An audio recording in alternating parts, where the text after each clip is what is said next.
The Rachel Hollis Podcast is proudly sponsored by Amica Insurance. As Amica says, empathy is our best policy. That's why they'll go above and beyond to tailor your insurance coverage to best fit your needs. Whether you're on the road, at home, or traveling along life's journey, their friendly and knowledgeable representatives will work with you to ensure that you have the right coverage in place. Amica will provide you with peace of mind. Go to amica.com to get a quote today. This Friday, from Disney, the musical movie event of the year arrives in theaters. My name is Snow White. Flawless. Exquisite. Get tickets now. Snow White will have you on your feet I think that's a wonderful idea. and cheering for more. I was thinking the same thing. Experience the magical story. Magic mirror on the wall. Who's the fairest one of all? Snow White. Disney's Snow White, only in theaters Friday. Rated PG. Parental guidance suggested. Tickets on sale now. It is really important, if you want to have a healthy marriage, to be your own person. It is so easy to accidentally grow into each other. But the whole idea is that you as a partnership support each other so that you can be the best whole version of yourself, so that you as two whole people can come together to make a couple that is greater than the sum of your parts.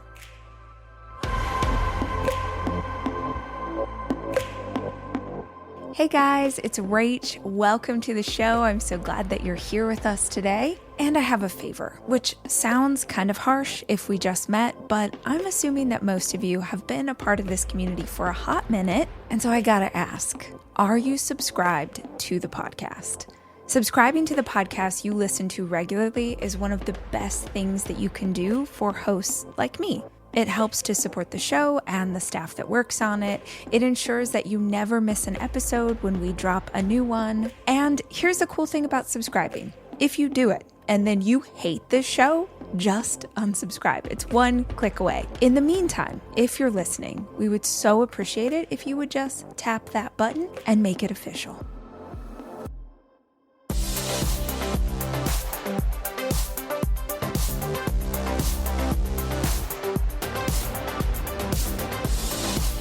Hi guys, it's Rach. Welcome to another episode of the show and a new edition in our Ask Rach series. This is where people call in and leave me a voicemail, like old school answering machine. They leave a voicemail, they ask a question, and then I answer it. Producer Jack takes all of your questions, puts them into a spreadsheet for me, and then I click on a random voicemail. You and I listen to it in real time, meaning when you hear it is when I hear it. I do not prepare my answers, so you're just getting my real thoughts as if we were sitting together having coffee. And if you have a question you would like featured here on the show, call 737-400-4626. Let's dive in. Hi, Rachel. I've been a fan for a really long time. And recently, my boyfriend's brother got a girlfriend, and I just don't get very good vibes. I just have a really hard time. And, I've always been someone who's very intuitive and, I even had a friend that was like, you just don't not like people very often. And I don't. And she just takes my energy space and just kind of like squeezes it out of me. My boyfriend is very close with all of his family. And so I find myself, I was in a position where, I didn't have this like loving family dynamic growing up. And so I have this like big, awesome family that I was so excited to be a part of, and it feels so good. And then this girl comes in and I find myself not even wanting to go spend time with them or to be around them. And I love my boyfriend very much, and I don't see this going away. And so I guess my question is, do you have any advice for sharing space with people that really just kind of suck your energy and take your energy, because there's not really, I can't really avoid her. And I guess I don't want to, right? Like, I'd like to find a way to be like, okay, like I can be in the same room. And, so yeah, that's kind of my question for you today, but I hope you're having a great day. Okay. Bye. All right, so this caller did ask us to remove her name, which we totally did. And just know that anytime you call in, you can ask us to remove your name. You could ask us to not use your voice, or super fun, sort of like an old 60 Minutes episode, you can ask us to disguise your voice. We can use a computer program to do that too, just in case. But I'm going to name this caller Chloe because that feels fun. And let's talk through this, because I bet a lot of you listening have some version of this in your life. And I know I absolutely used to have a version of this in my life. It's important to figure out how you can go into spaces with people that you don't like. Now, as luck would have it, I recorded an episode about this. And I didn't, this is just like meant to be serendipity. An upcoming episode of the podcast is literally called How to Handle Difficult People. So it's all about how, whether it's your in-laws or your boss or a coworker, just anyone in your life that feels really hard to manage, hard to be around, that episode's going to be for you. But let me just give you a quick overview since you've asked the question, Chloe. Number one, this is hard, but you need to understand that you are in control of you. You are in control of you. What was it? Eleanor Roosevelt? Like, who said the thing that nobody can make you feel badly without your permission? She's not making you feel any kind of way. You are making you feel some kind of way because of reacting to her. Now, I'm not saying that her vibes aren't bad. She could be the biggest jerk in the world, but how you react to her is more about you than it is about her. And let's look at it from this perspective. If you figure out how to go into this environment and not be affected by her, that is a skill that will serve you for the rest of your life. Like in your career, if you have a leadership position in any parts of your life, like that is an amazing skill to have.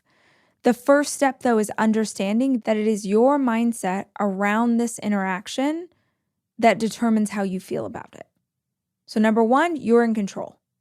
Number two, before you go into interacting with this gal, prepare yourself. And I mean prepare yourself physically. So before I would go interact with someone that I had a really hard time with, I would literally put on music, jump up and down, dance around. I would bring energy into my body, but it was sort of this ritual that I had to bring good vibes into myself before I went into an environment where I knew that I would be bombarded with bad vibes. So I would physically do something to prepare myself. I would pray, whatever you believe in, pray, meditate, visualize being wrapped in a white light or a pink bubble like Glinda from Wicked. Imagine, did she come down in a bubble in Wicked? Or is that only in The Wizard of Oz? It doesn't matter. You know what I'm talking about. Imagine the pink bubble. Or your version of that. It can literally be anything that just represents that you are putting a barrier between yourself and other people's energy. The next thing I would suggest is that you have a plan. Have a plan. Now, don't make the situation worse than it is. Sometimes if you're imagining I'm going to go interact with my in-laws and you know what? They're going to be in a really bad mood and they're going to say crappy things and then I'm going to feel like this and then it's going to go like this and then you will project energy onto that interaction that hasn't actually happened. So don't do that. Don't imagine a scenario as worse than it is, but do have a plan. If XYZ happens, I'm going to do this. I'm going to remove myself from the interaction. I'm going to go into the other room and talk to grandma instead of being in the room and talking to the girlfriend. Or if this happens, I'm going to respond in this way. Or if this happens, I'm not going to get upset. I'm going to do this. Have a plan for how you're going to react if you feel bad vibes. The other thing to consider here is this could very easily turn on you. I'm just thinking of big families, whatever. If you don't show up to things and the new girlfriend does, it could very easily seem like you're being drama instead of her. Like, especially if she has vibes that not everybody catches.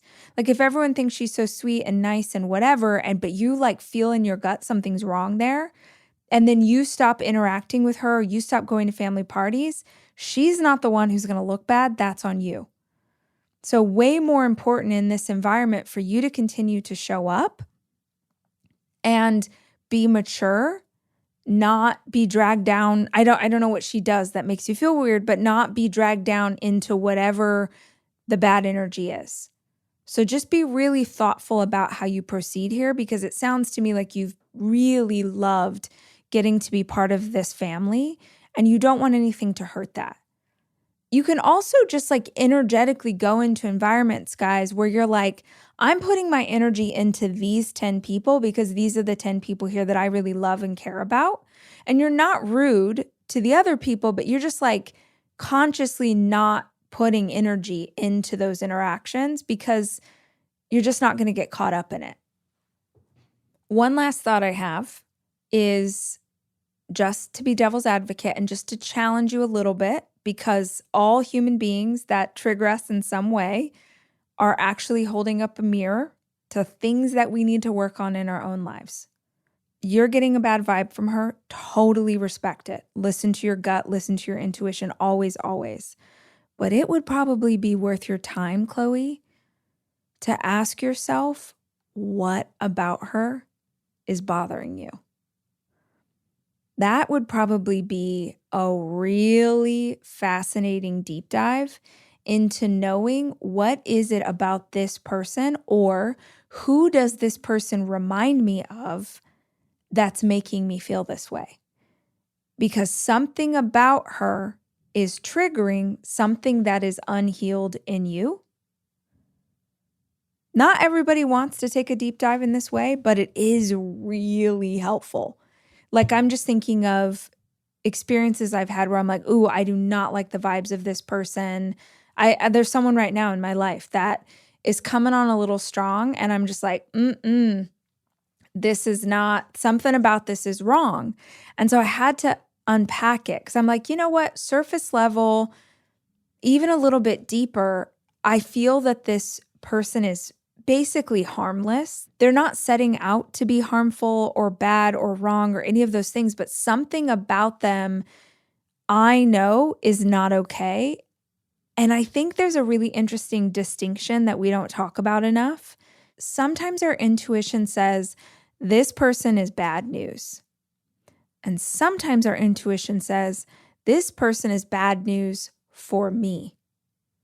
And those are two different things. Someone who's straight up bad news, that's very low vibes. But there are people that your gut is like, nope, we do not need another one of these.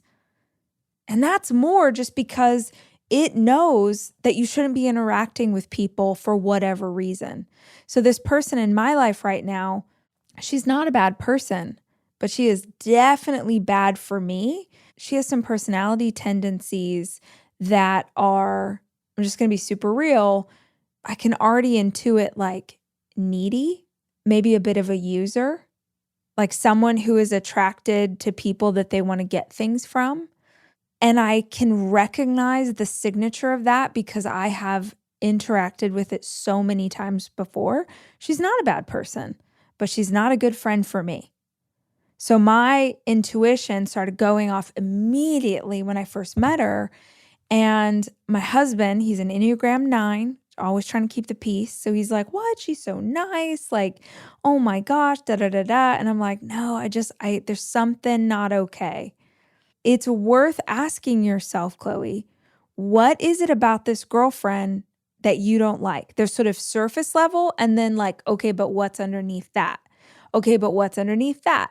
Okay, but who does that remind you of? Until you can get to the bottom of this thing that you maybe need to heal, so you are no longer triggered by this person because you are no longer wounded by someone else this person reminds you of. So just a bunch of thoughts on the subject of energy vampires. Listeners, NerdWallet wants you to let them do the work for you. Looking for auto insurance? The Nerds will match you with top providers in your area in just a few questions. So getting the right rate for you is as simple as going to nerdwallet.com. After all, letting NerdWallet do the work is more than smart. It's genius. Not all applicants will qualify for the lowest monthly payments. NerdWallet Insurance Services Incorporated. California resident license number OK92033. This Friday, from Disney, the musical movie event of the year arrives in theaters. My name is Snow White. Flawless. Exquisite. Get tickets now. Snow White will have you on your feet I think that's a wonderful idea. and cheering for more. I was thinking the same thing. Experience the magical story. Magic mirror on the wall. Who's the fairest one of all? Snow White. Disney's Snow White. Only in theaters Friday. Rated PG. Parental guidance suggested. Tickets on sale now. If you are like Chloe and you have a question you want me to answer, call the hotline, 737-400-4626. Oh my gosh, I have the best idea. I think it's the best idea. If this makes you laugh, then go for it. What if, as part of Ask Rach, you guys, wouldn't it be funny if we had the occasional confession? What if you had a crazy story? I don't want anything gross. Don't reveal any crimes. What is a confession that you have that's a little juicy where you could still tell the old ladies at church? Not all the old ladies at church, but you know how there's two or three old ladies at church who were you knew they were kind of wild in their younger days, and you know what I'm talking about. So it's a confession that's a little bit juicy, that's not going to freak out producer Jack, but that if we were all listening to it, we would all be crying, laughing. Do you have any stories? I know, because I was just wow, we're going into summer. What's something fun we could do? Anyway, I just had that idea. So maybe you don't have a question, but you have a hilarious story, or did your college boyfriend run away with your Aunt Carol and they stole your car? Do you want to tell us that? Because that would be amazing. Anyway, just an idea.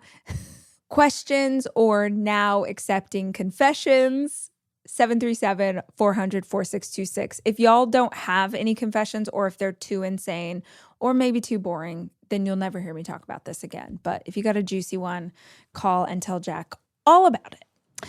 All right, let's see. Ooh, this one sounds interesting. Let's see what they have to say. Hi, Rachel. This is Taylor from Oklahoma. My question is, I was wondering if you could talk about times that you showed up in your life in a way that you weren't proud of, even just small examples, in the day-to-day, where you may have overreacted in a situation or reacted to someone in a way you weren't proud of, had parenting moments that weren't your best. I just kind of find comfort in that because I can do that sometimes. And it's just nice to hear about that in others. That's all I got. Thank you. Oh my Lord, Taylor. Girl, where should we even start? So many places. I think that is a very human thing to show up in ways you wish you hadn't. If we are conscious beings, if we're trying to be the best version of ourselves, we're going to be aware of the times where we don't meet the mark. And when you factor in very human situations, you're tired, or maybe you're hormonal, or you're stressed about something that's going on at work or school, we all have situations where we just don't do our best. I think the question is not, do I experience those? Because of course I do, so often. The question is more, what are things we could all be doing to set ourselves up for more success so that we don't get into situations where we are going to wish we hadn't done it that way. And truly, the best advice I could give any of you who have a uterus and still get your period is to educate yourself on your hormone cycle, to track your cycle, and to be aware of where you are at any given moment. If you hear me say that and you don't understand why I would give you that advice, then that advice is for you. Because those of us who do track our cycles and do understand how much you will fluctuate over the course of a month, we all know that that information is gold in helping us determine, should I set up a meeting on that day or that day? Should I sign up to be the room parent this week or this week? If you know when you're going to be at your absolute best biologically, you are way more likely to show up in situations as an awesome version of yourself. Here is a fantastic example from yesterday. I was so excited because yesterday, Kez and I got invited several weeks ago to go to the Indian Wells tennis tournament. If you are not familiar with tennis, it's a tournament that happens outside of Palm Springs. I've never been to a tennis tournament. Kez is English. He loves tennis. We had talked a lot about going because we watched Wimbledon every year. We had talked a lot about what it would be like to go to a real tournament. We got invited to one. I was like, this is so exciting. I got a cute outfit, which felt tennis appropriate. I was ready to take a very cute picture of myself and post it on Instagram to show all of you.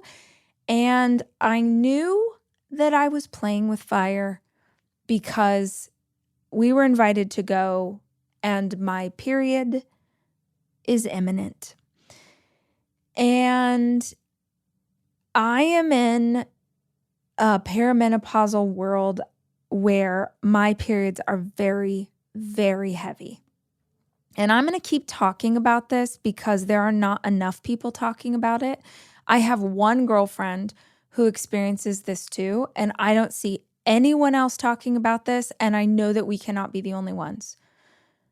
I get periods so heavy that I'm not sure if I should leave my house on certain days of my cycle, where I'm bleeding so much that I'm weak. I need to take iron supplements. It's a whole thing. So I was invited to go to this tennis tournament, and my heavy day of my cycle is typically day 2. I didn't know when my period was going to show up. So if tennis tournament falls on day 1, I'm fine. If it falls on day 3, I'm fine. But if it falls on day 2, which it did, I'm screwed. But I really wanted to go, and Kez was so excited to go that I was like, no, screw this. It is 2025. I am a grown adult. There is no way that I can't go out in public just because I'm on my period. And my uterus said, hold my beer. I live in LA. We had to drive out. It's about 2.5, 3 hours to get out to where we were headed. And an hour into the drive, I bled through my clothes. That was you don't even want to hear the precaution. You don't need to hear my whole thing, but just know that I had both something inside of me and something and period panties, like both things, bled through my clothes. Stopped at a Target because I was like, screw this. I refused to back down. Stopped at a Target, went into the Target. Had to throw away my underwear, had to go out into the Target, blood on my black pants, but they were black pants because I knew what might happen. Go out to the Target, buy new pants, buy new underwear. That Target did not carry period underwear, which seems crazy in 2025, but whatever. I had to go buy all new stuff, go into the bathroom, put on new clothes, get back on the road. 1 hour later, I was like, babe, let's just every hour stop and I'll change it out because like an hour, that's plenty of time. An hour later, I stopped to change things again, and lo and behold, had bled through my clothes again. doesn't even seem possible. At that point, we were pretty close to the tournament. We were like 15 minutes away, and I walked out of a gas station bathroom bawling because I was just like, I can't do this. We were invited by a group of like fancy people, and I didn't want to go into this environment, and I didn't know if I would start bleeding in front of them. And also, like, I'm out of clothes. It was so stupid. It was so insane. So I walk out, I'm crying, and Kez is like, oh, babe, like, it's so fine. Like, don't worry. I want you to be comfortable, like, blah, blah, blah. We literally turned around and went home because I couldn't comfortably be in a public space and trust that it wouldn't happen again. I knew that I was risking that when I agreed to go to this thing on this day of my cycle. But I also have days of my cycle where I'm super grouchy and not willing to put up with people's crap. And I have days of my cycle where I am the most awesome version of myself. And I can close any deal, and I can be, really like up and funny and all of those things. Like, we are biologically changing throughout the month. And if you know the days that you are most likely to be your best and the days that are probably going to be harder for you, you can plan accordingly. Now, I understand that not everybody who gets a period experiences the very specific story I told you about yesterday. But even if you're 22 and your period is like really light, like basically you just sneeze and a teeny tiny bit of blood comes out and that's your period, even then, you've probably got some hormone fluctuations that it would be wise to keep track of. It's not a question of, are we going to show up as a not great version of ourselves? It's more a question of, how can we do our very best to help ourselves thrive? Look, everyone knows that toilet paper is not created equal. Not all rolls are the same. Some are too soft. Some can, we say, sort of crumble, if you know what I'm saying. Then other toilet paper is so strong that it can actually hurt. And let's not even talk about the toilet paper that is so thin, it doesn't get the job done. Angel Soft is soft and strong and always affordable. Come on, life is too short. There's too much going on. I don't want to have to overthink this. So pick up a pack of Angel Soft in the toilet paper aisle of your nearest retailer. That's Angel Soft, soft and strong. Simple.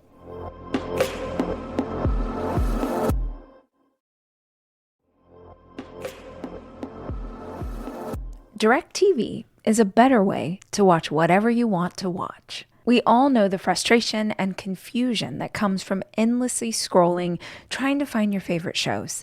DirecTV brings together your live TV and apps into one home screen, helping you avoid the hassle of plugging in passwords again and again or wasting time searching for what to watch across platforms. With DirecTV, you spend more time watching and less time searching for your show. Sign up for DirecTV today at directtv.com.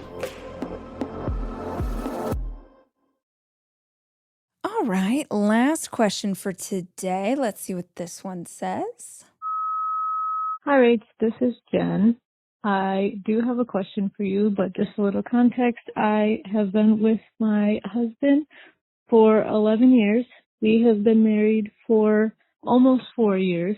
Ever since we got married, we have been each other's person that we hang out with. We don't really have a lot of friends now. We've just kind of grown and friends have come and gone. We've just kind of gotten used to, I guess, hanging out with each other. But now we have gotten to the point where we just spend almost every day, every time we're not working together. So my question for you is, how do you go about being in a successful marriage and also try to do things on your own? I have a really hard time going out on my own and making friends, or even just, trying to reach out to people to try to get together, because I'm very, I feel like socially awkward when it comes to asking others if they want to hang out or something like that. So I guess my question is like, how do you start and get the courage to kind of still be in a successful and happy marriage and do things on your own without that other person being the only one that you hang out with? Because as of right now, we just kind of hang out with each other only. And I need friends and he wants me to have friends. How do you start? How do you get out of your comfort zone and try to start making friends and not feel like you're leaving them out and stuff like that? Thank you. What springs to mind to me is that you're actually asking two different questions. And it's important to note these two different paths because I bet there are a lot of people listening who feel really similarly to you, Jess. Wanting to have activities that you do without your husband and wanting to have more friends are two completely different things. And sometimes we can pursue one path that will get us both, but more likely you can pursue two different paths and have a better shot of achieving your goals. The reason I like two different paths and the reason I wanted to distinguish this for you is because one of those paths you could literally do today. So if you wanted to go experience more life without your husband, I actually would take that on as my first goal before I try and figure out how to make more friends, because let's be real, making friends as an adult is more difficult. When we're little, it's easier to make friends because we are in environments, school or a neighborhood, where we are surrounded by kids our age. So you end up finding friends because of your geographical proximity to other children your age. But when you're an adult, there's adults everywhere, but you're not necessarily in these tight environments with them.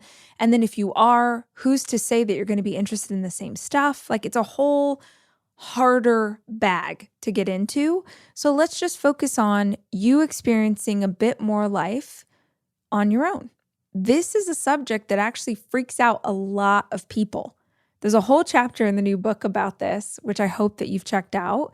But I talk about my niece who is now 30, but when she said this, she was like 28 or 29. She was like, oh, I really want to go on a road trip, but I can't go because I don't have anyone to go with. And I was like, what? And she's like, oh, no, I want to go on a road trip, but I can't go. I was like, why can't you go? And she's like, well, you can't go on a road trip by yourself. I'll be murdered. Like, she had all of these crazy notions about what would happen to her as a grown adult if she drove in a car long distance by herself, which is so wild because, like, she's driving in a car by herself as a woman all the time. But the idea of going into an unknown environment, she's like, oh, well, you know, whatever stories we tell ourselves, like if you drive an hour outside of your town, like that's where the pirates are. And they're gonna, what's your, we get really crazy fears put onto us by the other people who went before. So like by our mama, by our auntie, by maybe an experience that we've had in the past where we went to a club by ourselves and we couldn't find anybody to sit by. And just, we have all these narratives that we buy into around what it would look like to go do something alone. And you really got to shake out of that. Especially if, like you said, you feel more awkward in social environments.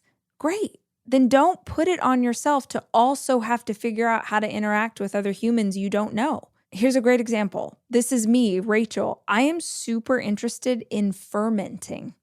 I want to ferment some stuff. I've always wanted to do it. I'm obsessed with those chefs that have like big mason jars filled with fermented vegetables and fruit like on their shelf. I desperately want this. And I had been pickling. You guys did not want to hear about this, but guess what? It's my podcast, so here we go. I've been pickling a few things here and there, but fermenting is where it's at because when you ferment, there's a lot of really good little germs and things in there for your gut. Are they called germs? I don't know. There's a bunch of really good stuff in the ferment for your gut. It's why like kimchi is really good for you, or sauerkraut's really good for you. Your microbiome, like, I don't know, it's supposed to be amazing. So I'm really excited about fermenting. I got a book on fermenting. I read a cookbook on fermenting from cover to cover last night. Just in case you were like, is Rachel cool? Your answer is a resounding absolutely not. But once I started reading this book, then I went down a crazy rabbit hole. I found clubs in my area for people who really care about, organic food and having nutrition in their lives. And like, I found like one thing after another, and garden societies. And it was all around this one topic that I find really interesting. So I have, like, there's a conference that you can go to just about how to eat and cook in more healthful ways. I was geeking out so hard last night, you guys. In any of those opportunities, the local gardeners club, the local organic foodie space, this conference about how you eat and cook, in any of those environments, I could go to that by myself. I'm going to assume there's not a lot of pirates hanging around the organic food conference. I'm going to assume that I will not be attacked at the organic food conference. But in any of those things, I can go into a space to learn more about something I find fascinating and just like geek so hard. And guess who's there? Other geeks. This is where your path that you were taking just to do something by yourself unknowingly becomes a shortcut to the other path you wanted as well, which is to meet more friends. I know I have given you all this advice over and over, and I'm going to give it again. If you want to make friends as an adult, don't look for people who look, act, think just like you. Look for people who are into what you are into. And be open to the fact that they could be 2 decades older, 2 decades younger, come from completely different environments, completely different parts of town, completely different socioeconomic, like, just be open to, we just got to have one thing in common and then we can be friends. Just look for stuff that you're into. Yours doesn't have to be fermenting. Whatever you're curious about, see if you can find local clubs or a conference or a chat room or a YouTube channel that will help you learn more about that thing. Because if you find other people who are passionate about what you're passionate about, oftentimes when they have a podcast or they have a YouTube channel or they have a whatever, they'll link out, oh, here's the book I loved on this. And here's the conference I went to last year. And here's my favorite recipe that you can use your kimchi for. And you'll find all of these resources to other things you may also be interested in. And then, Jess, you can just try them. Just try all kinds of things and see what happens, especially if they're things your husband is not that interested in. And yeah, it's scary when you put yourself out there, or when you go someplace you've never been before. So maybe you don't start with a club. Maybe that feels a little too much to actually have to go interact with other people. Maybe you go to a store. Again, let's go back to fermenting. If I wanted to go have an artist date, which is something Julia Cameron talks about in the book, The Artist Way, which you should totally read about. If I wanted to go have an artist date that followed my curiosity around fermenting, well, maybe I would go to a kitchen supply store and I would go look at mason jars and the right kind of caps to use. And I would look at crockery and I would look at what I could use. Like, I would just go look at supplies. And I don't have to interact with anybody and I don't have to buy anything, but I'm just feeding my curiosity. I'm doing something by myself. It's a step in the direction of you moving to the next phase, which is like, okay, and now I'm going to go to an actual club about this thing. But it is really important, if you want to have a healthy marriage, to be your own person. It is so easy to accidentally grow into each other. But the whole idea is that you as a partnership support each other so that you can be the best whole version of yourself, so that you as two whole people can come together to make a couple that is greater than the sum of your parts. So I hope you'll consider trying to do something that you find fun and interesting. Go in little baby steps if you need to, but it is a worthwhile pursuit. I loved your questions today, guys, and I hope you found them helpful. I will be back tomorrow with more conversation. Until then, as always, I love you and I'm rooting for you. The Rachel Hollis Podcast is produced by me, Rachel Hollis. It's edited by Andrew Weller and Jack Noble.